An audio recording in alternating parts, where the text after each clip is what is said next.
साथियों आज मैं आपके लिए जो कि VVI प्रश्न वो भी संस्कृत में, संस्कृत का जो कि 2 मार्क्स का पूछा जाता है, 2 मार्क्स का वो प्रश्न लेकर के आया साथियों। यहाँ पे आप देख सकते हैं कि 2021 में फर्स्ट सीटिंग और 2020 में सेकेंड सीटिंग में पूछा गया और 2022 में जो कि प्रश्न नहीं पूछा गया, 2023 में पूछने का संभावना है, ध्यान में रखिएगा। तो बहुत बहुत इंपॉर्टेंट प्रश्न है आपके लिए। तो ये गाइज प्रश्न क्या कहता है, ध्यान में रखिए। कहता है आत्मा के स्वरूप का वर्णन करें। आत्मा का जो स्वरूप है ना, आत्मा का क्या स्वरूप है वो बताइए, वो वर्णन करें। गाइज ये आपका प्रश्न जो है कि आपके जीवन के लिए भी बहुत बहुत महत्वपूर्ण है। क्लियर है। आत्मा में पूछ दिया गया कि आत्मा का स्वरूप कैसा होता है, वही क्वेश्चन है ना। वह कहाँ रहती है ये पूछ दिया गया। कहते हैं दिक्कत कोई नहीं, कुछ नहीं, इसमें घबराने की कोई बात नहीं। देखिए बिल्कुल इजी तरीके से बतलाएंगे, इतना इजी, इतना सरल तरीके से कि आपके लिए प्रश्न जो है कि हलवा खाने जैसा लगने लगेगा। जैसे हलवा खाते हैं ना, दांत भी नहीं रहेगा वो भी खा लेगा ना, उसी प्रकार से ये जो व्यक्ति कमजोर भी स्टूडेंट है ना उसके लिए भी ये बहुत सरल हो जाएगा। तो बिना देर के साथियों करते हैं क्लास को स्टार्ट। तो देखिए यहाँ पे प्रश्न क्या दे दिएगा, यही प्रश्न है आपका, है ना। तो उत्तर में आपको देखना लिखना है क्या चीज कि विद्वानों का कहना है। देखिए विद्वान लोग कहता है क्या चीज, इस पे फॉलो कीजिए।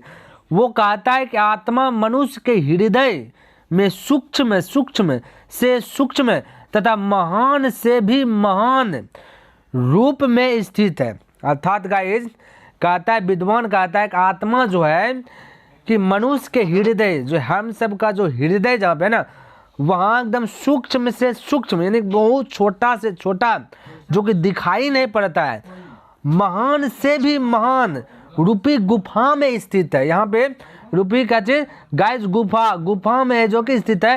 हृदय के पास एक गुफा है, क्या है, गुफा है, वहाँ आत्मा जो है कि स्थित है। क्लियर। इसको संस्कृत में कहता है गाइस, मंगलम पाठ से लिया गया, ये मंगलम पाठ का है। तो वो कहता है कि अनोरणीयान महतो मह्यान आत्मा जंतुर निहितो गुहायाम तम क्रतु पश्यति वित्सो को धातु प्रसादान महिमान आत्मन। ये संस्कृत में इन्होंने आत्मा का स्वरूप बताया।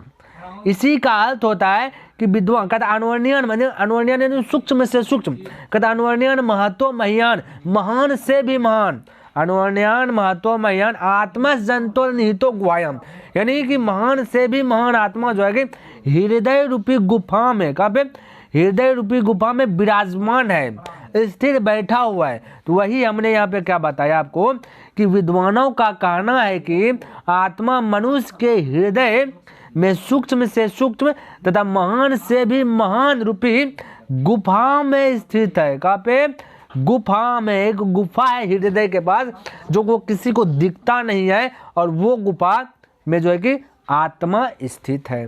आगे दिखे क्या दिया गया, कहता है कि जो मनुष्य सांसारिक माया मोह का त्याग कर देता है। हाँ गाइज क्या चीज हमने बोला यहाँ पे, माया और मोह का त्याग कर देना, उसकी आत्मा महान परमात्मा से मिल जाती है। अर्थात साथियों वैसा ही व्यक्ति, वैसा ही इंसान आत्मा की प्राप्ति कर सकता है, उसको आत्मा परमात्मा में मिल सकता है जो कि माया को त्याग दिया हो, मोह को त्याग दिया, यानी कि उसको ना माया नहीं आए संसार में, ना तो माया किसी के प्रति हो, ना किसी के प्रति मोह लोभ कुछ ना हो, उस सब का जो त्याग कर देता है, त्याग करके संत लोग जो बन जाता है ना, वही आत्मा, उसी का आत्मा जो है कि परमात्मा में मिल जाते हैं। क्लियर है, ये इन्होंने कहा है। क्लियर। आगे दिखे क्या दिया गया, इसमें आगे दिखे प्रश्न में क्या दे दिया समझिए।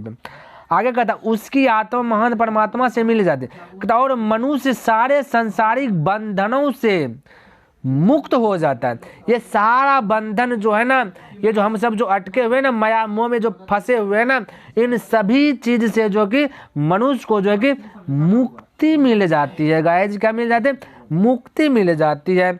इसलिए साथियों विद्वान लोग सांसारिक, संसार का जो माया मोह है उसका त्याग कर ईश्वर का दर्शन करते हैं। क्लियर है। आई होप आपको ये समझ में आएगा कि ईश्वर का त्याग। साथियों यदि आपको ईश्वर का त्याग करना हो, किसका, ईश्वर का, तो आपको जो है कि माया मोह का त्याग करना ही पड़ेगा। आपको यदि अपना लक्ष्य को भी पाना है, लक्ष्य भी यदि आप पाना चाहते हैं तो माया मोह को त्याग देना, मोहित न होना पड़े, होता है ना। अब देखिए यंग हो रहे हैं, यूथ है, तो साथियों इसमें क्या है ना, आप मोहित हो जाते हो, किसी के प्रति मोहित हो जाते होंगे ना, मोहित। तो इनका यदि आप त्याग कर देते हैं, माया मोहित का यदि त्याग कर देते हैं, आप साथियों प्राप्त लक्ष्य को जो है कि प्राप्त कर जाइएगा। अगर साथियों लक्ष्य को प्राप्त करना है ना, तो आपको मोह को त्यागना ही पड़ेगा। अपने जीवन में यदि सफल होना चाहते हैं तो आपको माया यानी मोह को त्याग करना पड़ेगा। तो आई होप साथियों यदि इस क्लास में आपको एक भी शब्द आपके माइंड में चुभ गया हो तो गाइज वीडियो को लाइक अवश्य कर दें और हो सके तो अपने दोस्तों के साथ भी शेयर कर दें, क्योंकि ये एग्ज़ाम के लिए बहुत VBI प्रश्न है और आशा करता हूँ गाइज कि ये प्रश्न आपको समझ में आ गया होगा। तो साथियों ऐसा ही प्रश्न जो कि इम्पोर्टेंट है, इस बार एग्जाम में आने वाला है, वैसा ही प्रश्न जो है कि मैं आपको प्रोवाइड करा दूंगा इस चैनल पे। तो फटाक से यदि सब्सक्राइब नहीं किए तो उसे सब्सक्राइब कर दें। तो गाइज नेक्स्ट दिन मिलते हैं, तब तक के लिए धन्यवाद। जय हिंद, जय भारत।